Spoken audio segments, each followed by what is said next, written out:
This is the Nothing Phone 3A Pro. I purchased it 8 months ago since I thought it had the best feature set for the price of $1,000 New Zealand dollars. Stay tuned for my thoughts on it.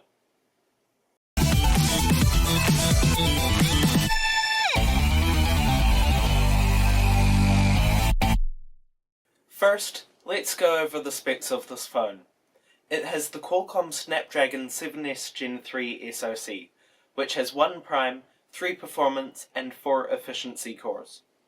This is paired with 12GB of LPDDR5X RAM and 256GB of NVMe storage.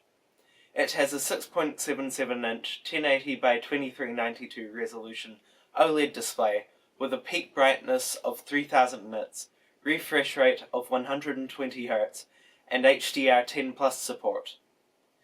In terms of cameras, it has a 50MP f1.9 aperture, 24mm main camera with OIS, a 50MP f2.6 aperture, 70mm periscope 3x telephoto camera, also with optical image stabilization, an 8MP f2.2 aperture, 15mm 120° 0.6x ultrawide camera, and a 50MP f2.2 aperture 24mm selfie camera.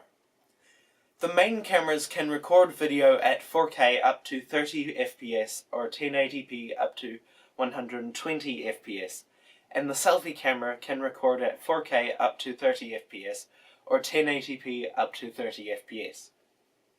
It has stereo speakers using the earpiece speaker along with the speaker on the bottom edge of the phone. It also has an under-display fingerprint scanner, dual nano SIM support, a 5000 mAh battery, and 50W max charging speed. It originally shipped with Android 15 and Nothing OS 3, but recently got an update to Android 16 and Nothing OS 4, and is expected to get Android feature updates up to Android 18. So, how is the user experience? Overall, I have found Nothing OS to be the most reliable software I have ever used. Coming from an iPhone, where iOS is currently a buggy mess, it is a breath of fresh air. I have had the phone crash less than once per month, which is beyond exceptional.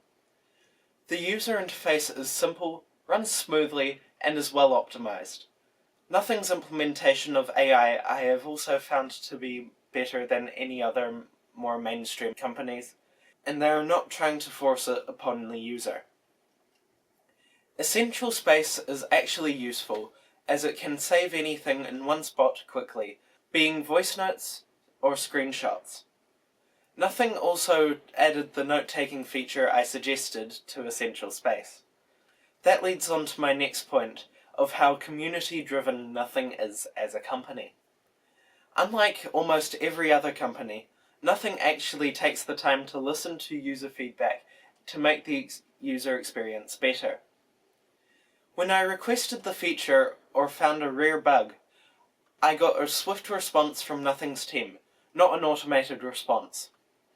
I also like the glyph interface, being able to see that you have a notification without the phone playing a sound or seeing the notification text has reduced distractions when I am studying.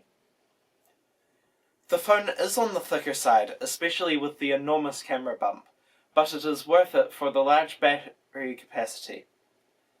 I have limited the battery's charging to 80% to prolong the battery's lifespan, and the phone is still able to easily get through the whole day on a single charge, generally ending the day on around 20 to 30% of battery left. I have had it last 2 days in some rare cases when I have forgotten to charge my phone. This phone does not have wireless charging. The display is extremely vibrant, and I am loving the true blacks and contrast of the OLED since I switched to this from an iPhone XR with an LCD display. I also like that it has even bezels, unlike some other phones around this price point. That is one of the features that made me choose this phone, since I felt I would be annoyed by having a huge chin at the bottom of the screen. The camera quality is also great, even in low light conditions, and there is very little grain. I will show a few examples on screen now so you can see for yourself. Keep in mind there may be YouTube compression artifacts.